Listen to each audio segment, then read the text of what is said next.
దివంగత ముఖ్యమంత్రి వైఎస్ రాజశేఖర రెడ్డి 76వ జయంతి సందర్భంగా కడప జిల్లా కాచినాయన మండలం అంగంపల్లి బాలమ్మ వృద్ధాశ్రమంలో వృద్ధులకు మానసిక వికలాంగులకు వైఎస్ఆర్సీపీ నాయకులు మాజీ ప్రభుత్వ సలహాదారు పోతిరెడ్డి నాగార్జున రెడ్డి బ్రెడ్లు పండ్లు బిస్కెట్లు పంపిణీ చేశారు. ఈ కార్యక్రమంలో వైసీపీ నేతలు ప్రభాకర్ రెడ్డి, రమణారెడ్డి, కృష్ణారెడ్డి తదితరులు పాల్గొన్నారు. ఈ సందర్భంగా నాగార్జున రెడ్డి మాట్లాడుతూ రాజశేఖర్ రెడ్డి ముఖ్యమంత్రిగా ఉన్నప్పుడు ప్రజలకు ఆరోగ్యశ్రీ, ఫీజు రియంబర్స్మెంట్, రైతులకు ఉచిత విద్యుత్, ఇందిరమ్మ ఇల్లు, ప్రజలకు కావాల్సిన అన్ని సంక్షేమ పథకాలను అమలు చేశారని వారు అన్నారు.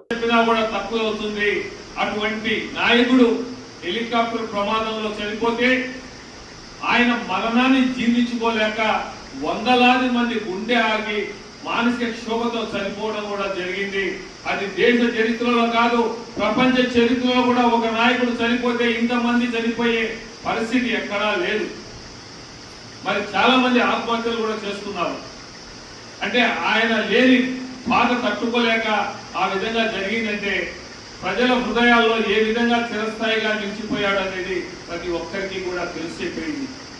మరి ఆయన తనయుడిగా, తండ్రికి తగ్గ తనయుడిగా వైఎస్ జగన్మోహన్ రెడ్డి గారు రాష్ట్ర ప్రతిపక్ష నేతగా ఉండి మళ్ళీ ముఖ్యమంత్రి అయిన తర్వాత ఎలక్షన్లకు ముందు ఇచ్చిన హామీలను తండ్రికి మించిన తనయునిగా అనేక పథకాలన్నీ ఇంటికే తీసుకొచ్చి ప్రజల వద్దకే తీసుకువచ్చి అన్ని కూడా సచివాలయ వ్యవస్థ తీసుకొచ్చేసి ప్రతి సంక్షేమ పథకాన్ని మీరు ఆఫీసు చుట్టూ తినకుండా, లంచం ఇవ్వకుండా, నువ్వు ఏ పార్టీకి ఓటు వేసావా, ఏ పార్టీకి ఓటు వేయలేదు అనేది కూడా లేకుండా అందరికి కూడా ఇవ్వడం జరిగింది.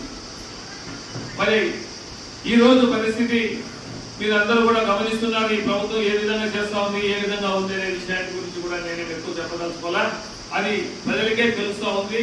కాబట్టి మనం మన నాయకుని దివంగత ముఖ్యమంత్రి రాజశేఖర రెడ్డి గారిని మనం ఎప్పటికీ ప్రజల హృదయాల్లో చిరస్థాయిగా ఉంటారు.